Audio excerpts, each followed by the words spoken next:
ಅತ್ಯಾಚಾರ, ಕೊಲೆ ಸಣ್ಣ ಘಟನೆ ಎನ್ನುವುದು ಮಾನವ ಘನತೆಯ ಮೇಲಿನ ದಾಳಿ. ಐಆರ್ಎಎಸ್ ಆಕ್ರೋಶ.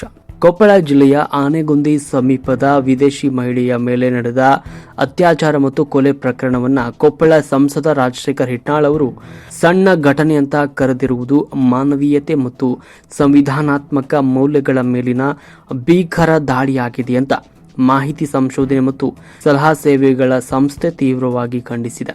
ಭಾರತೀಯ ಸಂವಿಧಾನದ ವಿಧಿ 21 ಮತ್ತು ಮಾನವ ಹಕ್ಕುಗಳ ಸಾರ್ವತ್ರಿಕ ಘೋಷಣೆಯ ಪ್ರಕಾರ ಪ್ರತಿಯೊಬ್ಬ ವ್ಯಕ್ತಿಗೂ ಘನತೆಯಂತೆ ಬದುಕುವ ಹಕ್ಕಿದೆ. ಅತ್ಯಾಚಾರದಂತಹ ಘೋರ ಕೃತ್ಯವನ್ನ ಲಘುವಾಗಿ ಬಿಂಬಿಸುವುದು ಮಹಿಳೆಯರ ಸುರಕ್ಷತೆ ಮತ್ತು ನ್ಯಾಯ ವ್ಯವಸ್ಥೆಯ ಮೇಲಿನ ನಂಬಿಕೆಯನ್ನ ಕುಗ್ಗಿಸುತ್ತದೆ.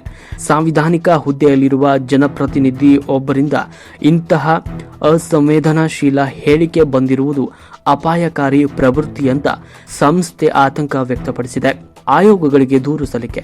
ಇನ್ನು ಈ ಗಂಭೀರ ವಿಷಯವನ್ನ ಪರಿಗಣಿಸಿರುವ ಐಆರ್ಎಎಸ್ ಸಂಸ್ಥೆಯು ಕರ್ನಾಟಕ ರಾಜ್ಯ ಮಾನವ ಹಕ್ಕುಗಳ ಆಯೋಗ ಮತ್ತು ರಾಜ್ಯ ಮಹಿಳಾ ಆಯೋಗಕ್ಕೆ ಅಧಿಕೃತ ಮನವಿ ಸಲ್ಲಿಸಿದೆ. ಈ ಕೂಡಲೇ ಮಧ್ಯಪ್ರವೇಶ ಮಾಡಿ ಕ್ರಮ ಕೈಗೊಳ್ಳುವಂತೆ ಒತ್ತಾಯಿಸಿದೆ. ಪ್ರಮುಖ ಬೇಡಿಕೆಗಳೇನೆಂದರೆ ಸುಮೋಟೋ ಪ್ರಕರಣ. ಈ ಹೇಳಿಕೆಯನ್ನು ಮಾನವ ಹಕ್ಕು ಮತ್ತು ಮಹಿಳಾ ಹಕ್ಕುಗಳ ಉಲ್ಲಂಘನೆ ಎಂದು ಪರಿಗಣಿಸಿ ಸ್ವಯಂ ಪ್ರೇರಿತ ಪ್ರಕರಣ ದಾಖಲಿಸಬೇಕು. ಸಂಸದ ರಾಜಶೇಖರ್ ಹಿಟ್ನಾಳ್ ಅವರಿಗೆ ನೋಟಿಸ್ ನೀಡಿ ಸ್ಪಷ್ಟನೆ ಪಡೆಯಬೇಕು.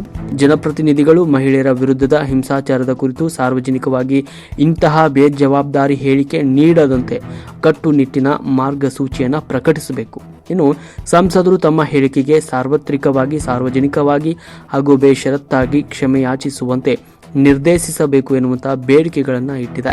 ನ್ಯಾಯ ಮತ್ತು ಮಾನವೀಯತೆ ಎಂದಿಗೂ ಸಣ್ಣ ವಿಷಯ ಆಗಲು ಸಾಧ್ಯವಿಲ್ಲ. ಸಂವಿಧಾನಾತ್ಮಕ ಸಂಸ್ಥೆಗಳು ಇಂತಹ ಅಸಂವೇದನಾಶೀಲ ವರ್ತನೆಯ ವಿರುದ್ಧ ದೃಢವಾದ ಕ್ರಮ ಕೈಗೊಳ್ಳಬೇಕು ಅಂತ ಐಆರ್ಎಎಸ್ ಸಂಸ್ಥೆ ಆಗ್ರಹಿಸಿದೆ.